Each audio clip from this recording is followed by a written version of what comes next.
Beautiful. Beautiful, beautiful. So what's the weather like down in Texas? I guess you're back there now?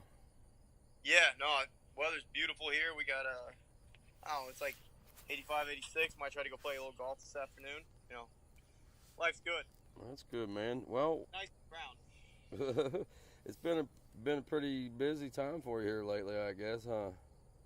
Yeah, just a little bit between the getting ready for the race, doing designations, and then the Hetrick wedding now home. It's nice to be home, but we can't do. I don't get to relax much because I got to get caught up on everything I missed while the last 2 months have been busy. Right, right. Yeah. So I know last time I talked to you on whenever I did an interview with you, it was we were talking about the Quad Cross the Nations, man. That was pretty cool, dude. You guys going over there and doing what you did. Yeah, I don't know, man. It was once in a lifetime opportunity to represent the USA, so I was pumped on that. But to go to do what we did, and for me to go 1-1, and everybody did their jobs. It was what we planned to do. Even with the controversy we had, obviously we had a technical difficulty, and then with Chad. Whoa! You had controversy with Chad. What's going on here? I didn't hear about any of this. No. Technical. Technical difficulty, and then Chad being on the second row in the mud. Oh. Was our controversy. Okay. It was the team worked great together, and but that last moto was kind of nerve-wracking because we already had used our drop, right. with Joel's bike problems, and then so we're kind of in this tight spot, and Chad's on the second row, and it is pouring rain. It was hailing us a little bit before we head to the line, and it's nasty. So it was we still couldn't have any mistakes, and everything looked to be trying to fight us as well as everybody else. But the mud's always that equalizer, and we were well prepared for it, almost too prepared for it with our tire choices. Yeah. Well, let's go ahead and because that's why I called you up today. I'm trying to be a little bit more casual. Somebody told me I was too radio-y whenever I did these interviews, so I'm trying to be a lot more casual for folks. But anyway, tell me about the trip, man. I mean, you guys. I mean, it took you guys a lot. I mean, to get there, man. I mean, it took a lot of preparations. You guys really. I mean, this all came down in a short amount of time, really. I guess. Yeah. From the time they chose the riders, and contacted me, and I did it. Everybody started working towards it, and it kept becoming more of a reality, and then it was like, all right, we're going. Now we got to have another bike together. We got to have all the spare parts, and the biggest problem is that if it would have been 2 weeks later, we could have sent all of our spare parts that we needed for Loretta's, but being that it was only a month after and we needed 6 weeks for the container to get there, we had to have double spare parts. It's 12:30. Me and Chad teamed up, and Chad had a spare bike that he sent, and we kind of teamed up on some of the bigger parts that more than likely were both not going to break even on a normal day.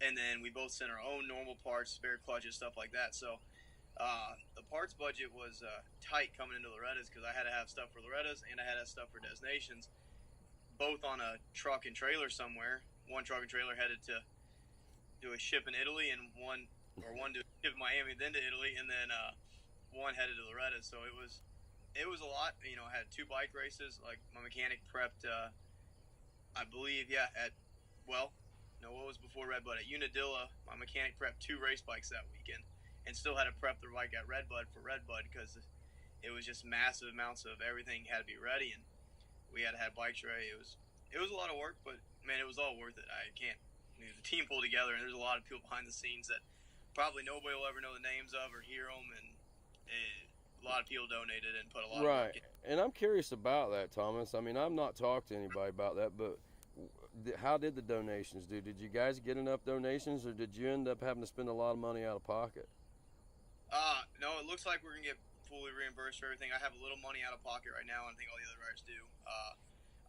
Some of it, obviously we'll have to eat our own, we went there a few days early and stuff like that. So it worked out good, but we haven't got reversed like rental cars and stuff like that, but we're pushing for that. The donations are huge. The riding schools we did as a group, I believe, made most of the money. Right. Or a good portion of it, so that those worked out really good, and I like doing it that way because not only are people, helping us out, but we can kind of help them out too.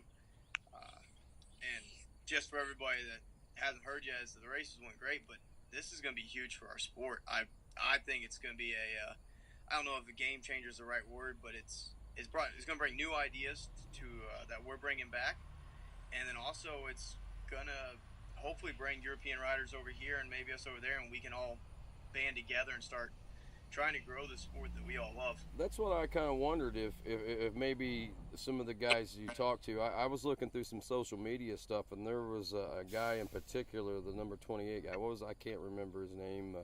I'm sure I'm going to mispronounce it wrong, but I've been calling him Andre Cesar. I'm not going to say I'm saying it right, but yeah, he was super good. And I'll tell you what, his main guy is Sergio and takes care of his bike. I'm going to say it's like his main mechanic, main sponsor.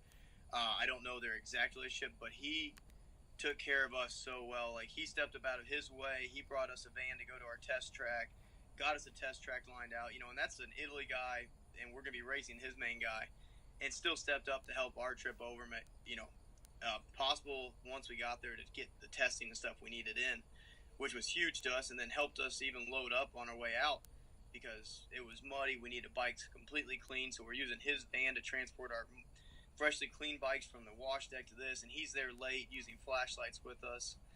And it was really cool. And then Andre himself was an awesome kid. It looks like he's going to come over to the States some. I've already been contacted. They're going to try to get him over here. I don't know about racing or just coming to ride, but interest, if I can lead him away, I'd like to see him come to a race and, bring that exposure. It'll be a big change for him. I think some of our tracks will be difficult for him, but I think some will kind of I'm sure he'll have some stronger suits. So they were even asking about which tracks and stuff like that. Right. So hopefully I can lead him in the right direction, and we can have, Andre would be great to come over. He was a great competitor, was super pumped. He was leading that last moto until his chain broke. What happened there, Thomas? Come on, man. You really? Oh, yeah. I like I said, we maybe were too little prepared for the mud, and we missed our setup a little bit. But I've taken nothing away from Andre. He was ripping some corners around me, and honestly, I wasn't too worried about the Italian team. Obviously, I wanted to go 1-1, but at the same time, I wasn't going to do nothing to take myself out. Is that they had a bad day before that, so their scores weren't close to where we needed to be. We were more worried about more worried about Team France, and so I had a great battle with him, and I was going to put a charge on right after he got me, but he passed me that lap and then broke a chain, so it was a great battle, man. I'll tell you what, he knows how to ride the mud, so if he comes over and we have a mud race, we might be I think he'd have a shot at maybe a podium or a win.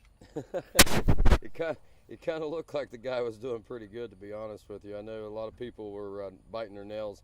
I was at the GNCC in Masontown, West Virginia, and I was keeping pretty constant contact with Casey Greek. He was like in his phone the entire weekend, that whole Saturday. So I had like updates coming in left and right. So, I was pretty pumped on everything that was going on. Then, I come over and he's like, wow, he says, it's a mudder. It's pouring down the rain there, and I seen some video that Brandy was posting and stuff, and I was like, oh my goodness, that looks horrible. Because Thomas was like back to second, said this dude just blew by, man, and just kept on going. He said, I don't know if Thomas let him go or what. No, I definitely didn't let him go, and I wasn't going to let him just keep pulling away. We were going to give it hell, but man, he put a good moto on. He started me. I had to make a quick pass, and we had an amazing battle. So it was fun.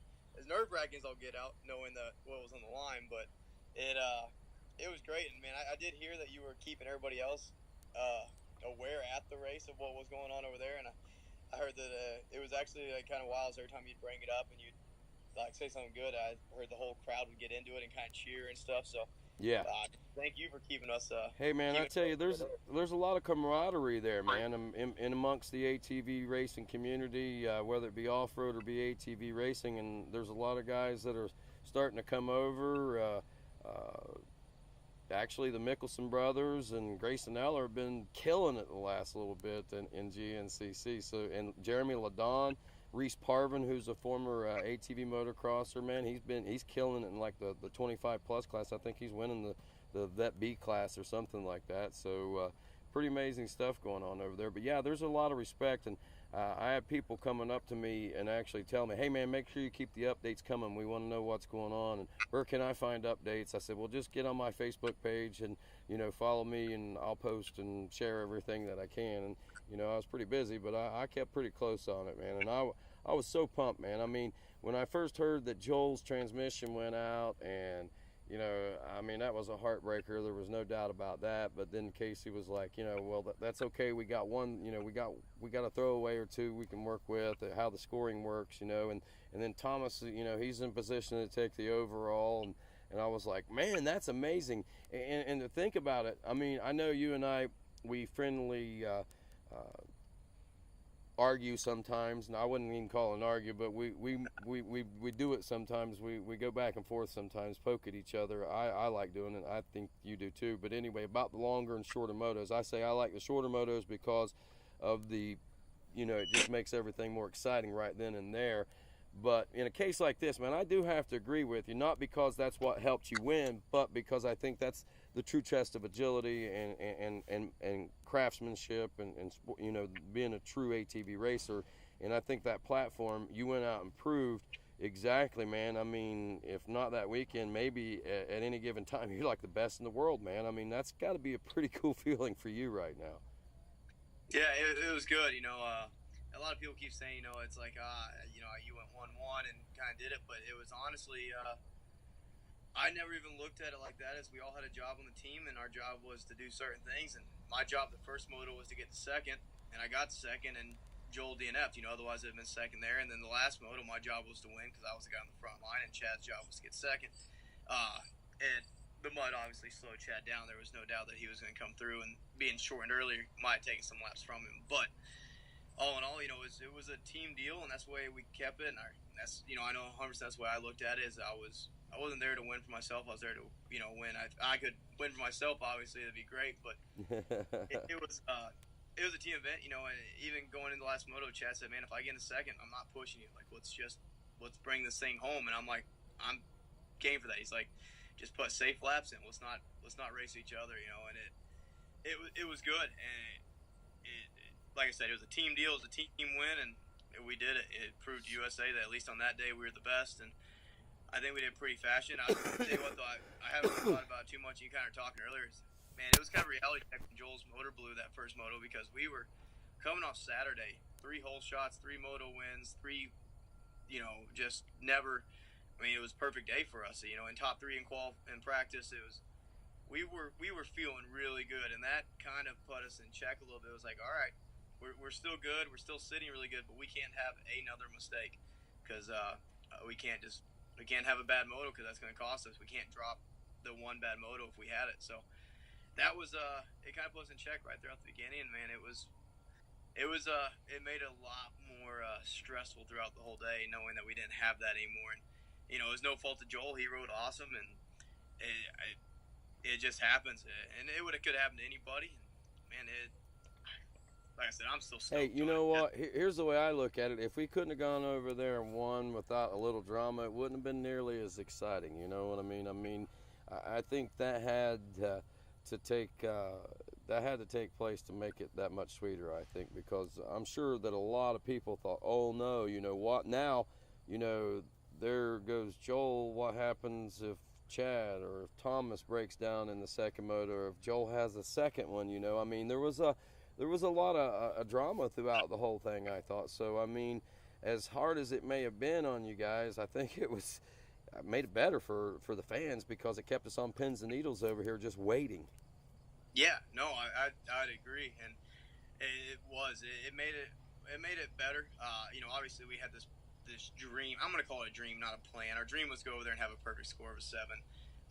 Just wanted to go and prove USA is the best, and we did.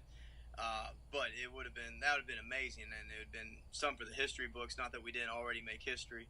So but like you said, it was an honor. We proved it, and we had overcome controversy. You know, a lot of people could say they didn't have any controversy. Well, we did. We overcame it. So that was it. I think it makes it better, like you said, and I like that race. I like the format. Being the longer motos, it leaves more time for mistakes. And you know, like you said, we go back and forth on that all the time. And I think the only thing we both agree on is that a more more battles is better. Whatever it takes to get more battles, and I disagree on the shorter motos are the way to do it. I think we can go all day on this. We have. I know that we both agree that better racing is better, and I think sometimes we just need to do, instead of shorting the motos, because like I've always said, everybody's like, well, shorter motos are more interesting. I'm like, yeah, okay, let's run one lap. All right, it's gonna be the most interesting race out there, and they're like, well, what about like? There's no chances for anybody, and I'm like, all right, same way I feel at 15 minutes. I'm not starting for our top 5. I need time. And, yeah, but you are. I mean, there are very few that are like you. I mean, in the longevity of it, I mean, it'd be interesting to see, even against Joel and Chad and Jeffrey and anybody else that you want to throw up there right now, in the longevity of it, it'd still be interesting to see at a 40-minute moto who would still have the most steam, because I know both Chad and Joel probably train for that 22 minutes or whatever it ends up being on average or whatever, and I know you always go that extra mile because that's just when you're starting to get warmed up, basically, So maybe you'd be good in the woods too, man. Maybe you ought to do both. Well, I'm good for the 30-minute mark, but then about 45 minutes I die out. We tried the woods. If they did like a halfway mark, I'd get to that point. Like if they did the hour, like okay, at the hour we stop. If you don't want to do the next step, you can still get like the halfway point win. I'm like, I'm gonna go for that one. But no, I would love it too. And I think the series itself could use some different stuff. And I'll shoot you just right now, just for us bullshitting. I think I know where you're going. Weekend was different. What if, all right, round 1 Daytona is 10-minute moto or 15-minute, like minimum of 10 minutes and no more than 35, or a 30-minute moto, and we don't find out until we're at the race that weekend is what it's going to be.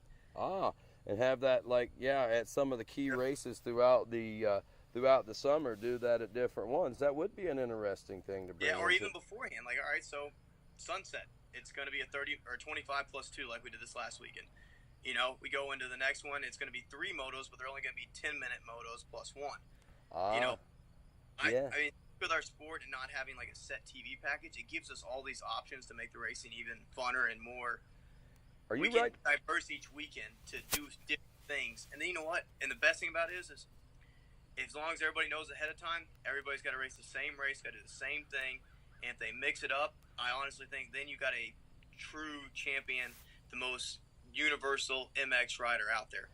And it add a lot of different elements, like you say. I mean, it would certainly, I think things would pan out. I mean, a lot of things would be the same, but I think there would be a lot of changes too.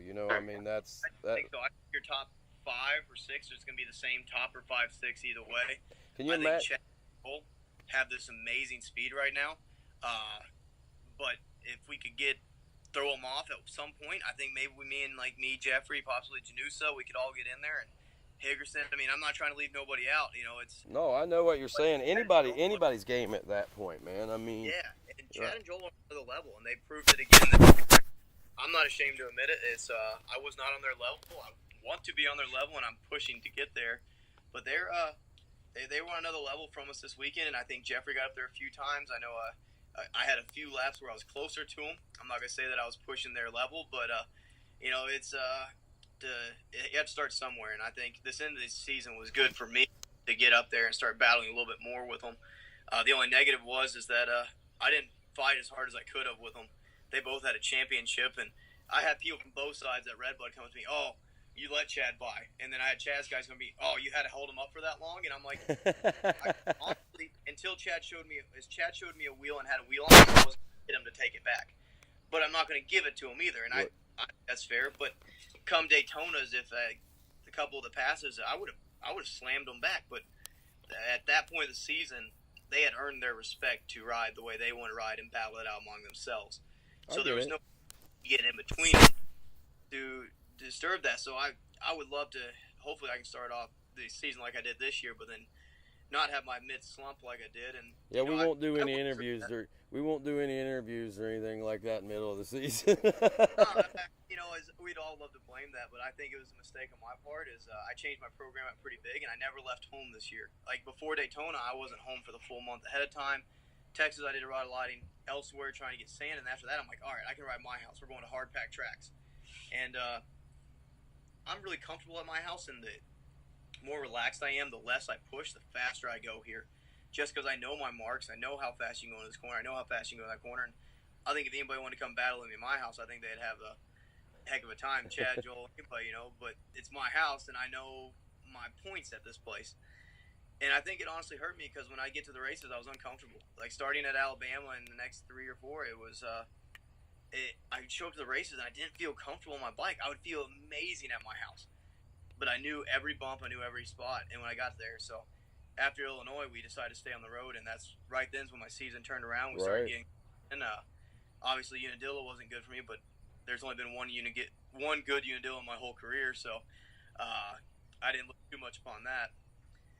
And it turned it around. So I think I made a mistake on my own, and I'm not afraid to admit it. And I'm looking forward to next year and keep learning and pushing. I have no clue what the program's going to bring yet, but that's what I was going to ask you next. Are you working with Pro Motorsport Yamaha again next year with Lane Barnes and those guys, or is that still up in the air? Or everything's up in the air right now. Lane and Jesse, the whole Pro Motorsports guys. They had a couple guys at the shop that helped us out too.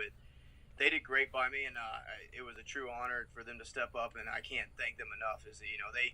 One thing I can honestly say about them, and they honestly cared a lot about me and wanted me to do the best I could. It was there was no ever question, doubt in who they were rooting for and who they were pulling for and what effort they were putting in.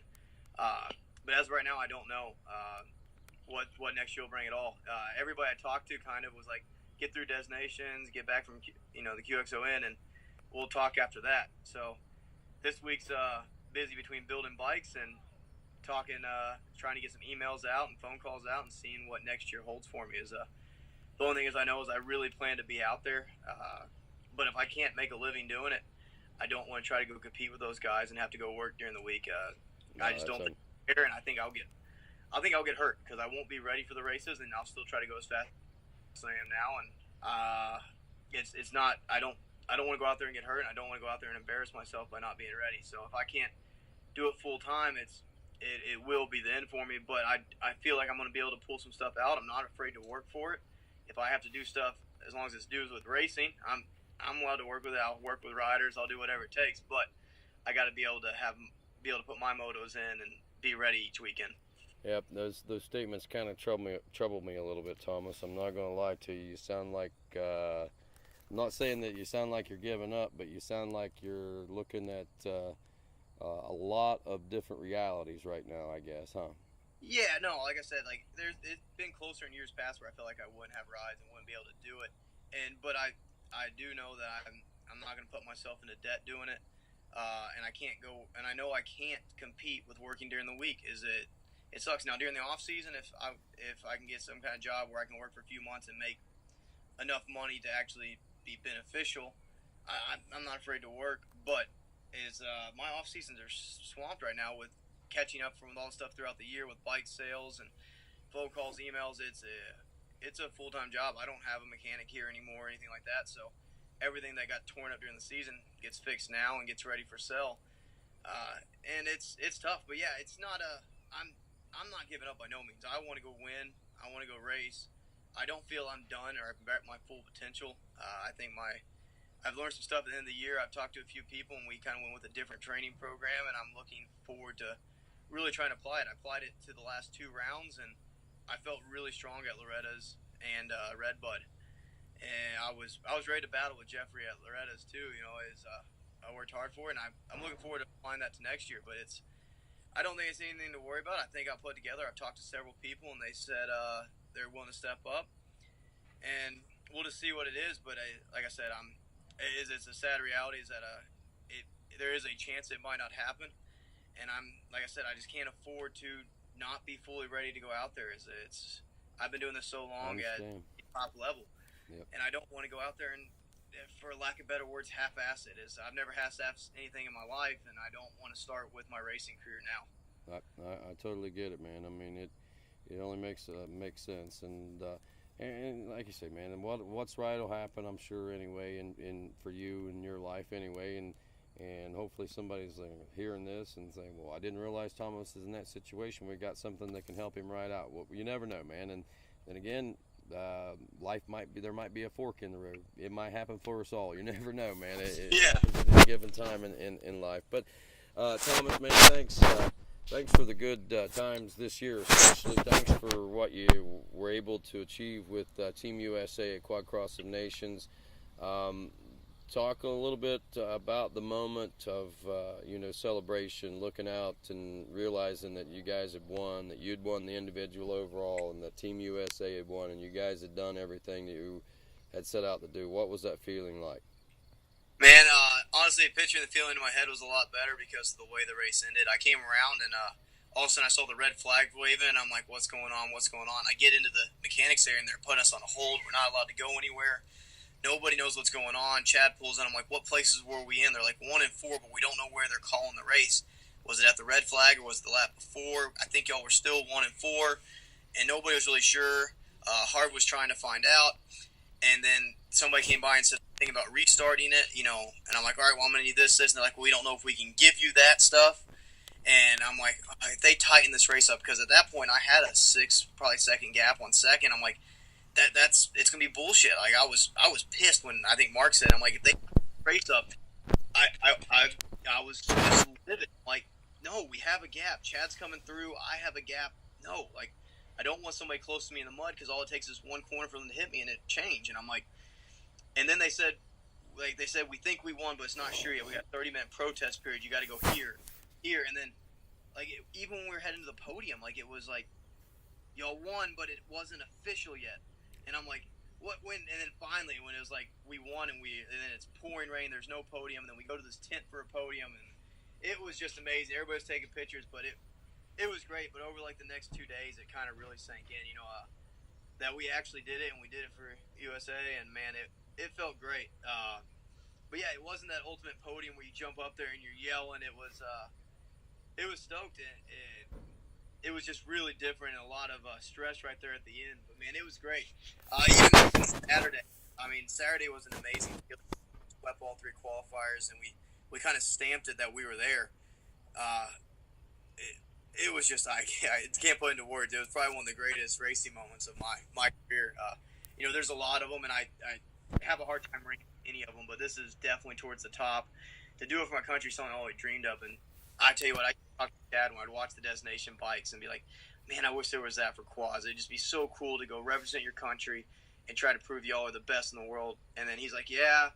And then like a year later, he's like, we were just kind of BSing about it. He's like, dude, they have that for quads, but it's in Europe, it's European, and they're thinking about opening to the world. And then he went on from there, and he bothered Harv about it nonstop. And I never let him off the hook either, because I would always be like, so when are you getting this figured out? Like, I want to be a part of it.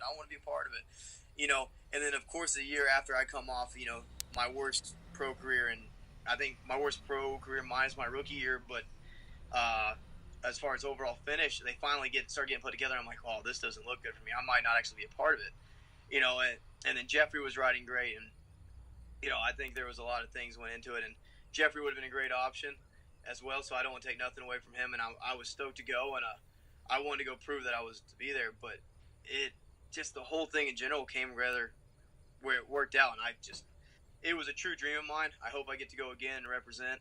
I feel this race is right up my alley with the longer motos and stuff, but I told everybody, and I tell you what, and I haven't told many people this, I might have let out at one point talking to somebody, but Millville, I had been on my bad roll streak about that, and they announced the team before for the first moto, and I told myself after qualifying, I didn't qualify good. I was off pace. I said, if we don't pull it out and get a good finish here, I'm going to tell them to switch it. It's not too late to switch these riders. Take Jeffrey. I wanted USA to go over there and dominate, and if I'm not the third best guy or in the top 3, I didn't need to go. And I ended up actually beating Jeffrey and getting on the podium that weekend, and I was excited because I knew that we had started making the right turnaround and things and riding the way I knew how to. That's awesome. That's great, man. It's good. I'm glad it all came together for you, man. And I think it's all going to come together for you this winter and everything. But, Thomas, we've been on here for a while. I just want to say thanks for taking the time to chit-chat with me, buddy. There's a million other things I'd like to talk about, but we'll save that for another day, all right? Yeah, no. And I I want to make sure everybody knows I'm not giving up by no means until the last second. I just got out of a road bike ride just now. I mean, training's not stopping for me. It'll slow down a little bit. It ain't gonna be full season training, but I'm looking forward for next year. I want to thank the whole Root River CST Pro Motorsports team this year. We have a lot of people behind us, but man, those three companies right there stepped up huge for me, and I can't thank everybody else enough. Looking forward to next year, and hey, Rodney, thank you for keeping the sport alive.